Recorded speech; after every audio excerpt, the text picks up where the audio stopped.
একটু আপনাদের অপেক্ষা করালাম। নমস্কার বন্ধুরা, আমার রান্নাঘরে আপনাদের সবাইকে স্বাগত। আজ আমার রান্নাঘরে বানানো হচ্ছে পাঁঠার মাংস। আমার এক নন বেঙ্গলি বান্ধবী খেতে আসবে, তো সে একটু মশলা টশলা খেতে পছন্দ করে, তো তার জন্যই বানাবো। তবে মাংসটা আমি কালকে এনে রেখে দিয়েছিলাম, ফ্রিজে ছিল। সে বরফটা একটু বরফ হয়ে গেছে, ওইটাই গলাতে দিয়েছিলাম। তো এইখানে প্রায় হাফ কিলোর উপর মাংস আছে, আর আমি মশলাও পিষে নিয়েছি। তো চলুন, আর ওরা একটু মশলা টশলা খাই, তো সেই জন্য মশলা টশলা দিয়েই বানাবো। আমি বিশেষত মশলা খাই না, কিন্তু যাকে খাওয়াবো সে তো খাবেই। তো এইখানে কেটে নিয়েছি আলু, পেঁয়াজ আর রসুন, আদা, জিরে, আদা, ধনে এগুলো বাটা আছে। তো রান্নাটা তাহলে চটপট শুরু হয়ে যাবে।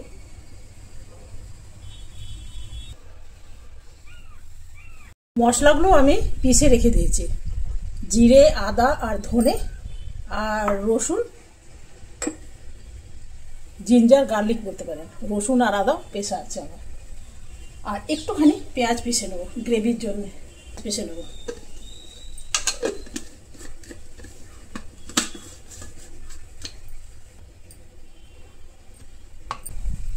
এখানে আছে রসুন আর আদা। এগুলো পেষা থাকলে না রান্নাটা খুব তাড়াতাড়ি হয়। আপনারাও পিষে রাখবেন, দেখবেন মাংস বলুন, মাছ বলুন, যে কোনো জিনিস বলুন, খুব তাড়াতাড়ি হয়। তো কড়াইটা আমার হয়ে গেছে গরম। এইখানে দিয়ে দেবো নুন, দিয়ে দেবো হলুদ, এরপরে দিয়ে দেবো একটু গরম মশলা, দিয়ে দেবো জিরে, আদা আর ধনের পেস্ট 2.5 চামচের মতন দিলাম। এরপরে রসুন আর আদা বাটা, এটা প্রায় 1.5 চামচের মতন দিলাম। এখানে দেবো একটু গোলমরিচ। এখানে দিয়ে দেবো পেঁয়াজ বাটা, যতটা ছিল সবটাই আমি নিয়ে নিলাম। এখানে দিয়ে দেবো আলু। আমি আলুগুলো এইরকম কাঁচাই দিই, করে দেখবেন আপনারও ভীষণ ভালো হয়। আর মাংসর সাথেই আমি কাঁচা পেঁয়াজ একদম দিয়ে দেবো।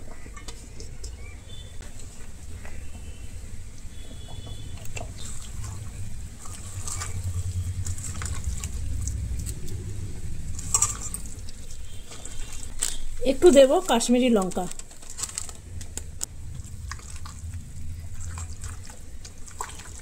কাশ্মীরি লঙ্কা কি এগুলো রং কিছু বোঝা যায় না। চলো, হয়ে গেছে। এখানে দেব তেল। এখানে একটু লং, এলাইচি, দারচিনি দিলাম, আর দেব একটু চিনি। এরপরে মাংসটা দিয়ে দেবো। একটু দেবো বাটি ধোয়া জল।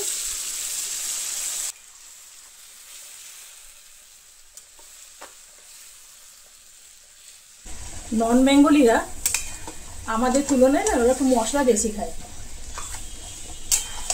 ঝালও অমনি খায়, কিন্তু ঝালও খায়।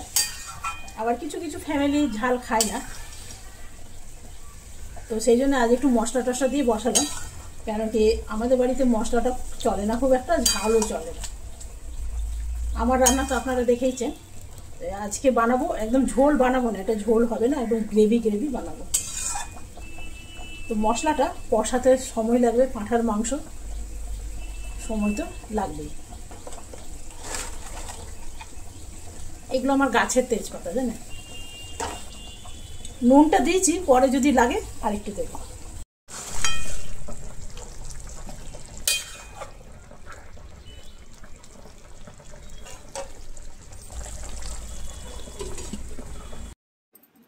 চলুন একটু খুলে দেখে নিই।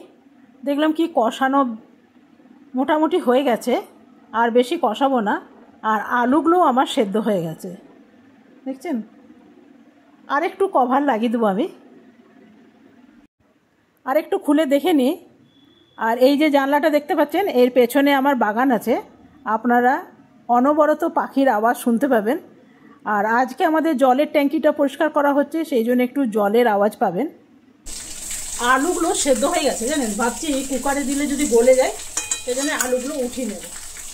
বাবা, মাছি, মৌমাছি, জানেন। সামনে আমাদের একটা ময়ের ছাতা হয়েছে, কোথাও আশেপাশে হয়েছে। এগুলো আলুগুলো উঠিয়ে নিলাম। তো জলের আওয়াজ আপনারা শুনতে পেলেন। এইটা এরপরে দিয়ে দেবো কুকারে। তবে এটা অনেকটাই কষানো হয়ে গেছে, খুব বেশি সিটি দেবো না, এখানে 4টে সিটি দেবো। দিয়ে দিলাম সামান্য একটু জল। আর আলুগুলো আমি উঠিয়ে নিয়েছি, কেন কি আলুগুলো একদম সেদ্ধ হয়ে গেছে। এরপরে দিয়ে দেবো কভার। এখানে 4টে সিটি দিলেই হয়ে যাবে। তো 4টে সিটি দিয়ে নিই আগে। আর জানলাটা দিয়ে দেখছেন কত রোদ আসে, কিছুক্ষণ পর পুরোটা রোদে ভরে যায়, তখন রান্না করা হয়ে যায় মুশকিল। তো 4টে সিটি আমার পড়ে গেছে। তো বন্ধুরা, এটা সিটি বেরিয়ে গেছে। বড় বাবা, হাত দিয়ে ফেলেছে। এটা সিটি বেরিয়ে গেছে। আবার আপনাদের চেহারাটা দেখাই। জলের এমন আওয়াজ হচ্ছে না, আমারই বিরক্ত লাগছে, আপনাদের তো লাগবেই। তো ট্যাঙ্কিটা পরিষ্কার করা হচ্ছে, তো জল কিছুটা খালি করা হচ্ছে। তো দেখুন কি সুন্দর লাগছে, এটা একদম সেদ্ধ হয়ে গেছে, খুব সুন্দর গলে গেছে। আর আমি গ্রেভিটা কম করব না, এই রকমই রাখবো। এরপরে আলুগুলো আমি দিয়ে দেবো। এই যে আলুগুলো আছে, এগুলো এরপরে দিয়ে দেবো। এখানে আলুগুলো আগেই সেদ্ধ হয়ে গেছিলো, আলুগুলো এর মধ্যে দিয়ে দিলাম, কেন কি আলুগুলো আগেই সেদ্ধ হয়ে গেছিলো। যদি দিতাম না তো একদম গলে যেত। বন্ধুরা, অ্যাকচুয়ালি কি আমাদের আজকে ট্যাঙ্কিটা পরিষ্কার হচ্ছে, তো সেই জন্যে জলের একটু বেশি আওয়াজ হচ্ছে, সেই জন্যে আমাকে ভয়েস দিতেই হলো। তো বন্ধুরা, আজকে কেমন লাগলো মাংস রান্না? যদি ভালো লাগে একটা লাইক করবেন, সাবস্ক্রাইব করে আমার পাশে থাকবেন। কালকে আসবো নতুন ভিডিও নিয়ে। আপনারা সকলে ভালো থাকবেন, সুস্থ থাকবেন। Thank you, bye by.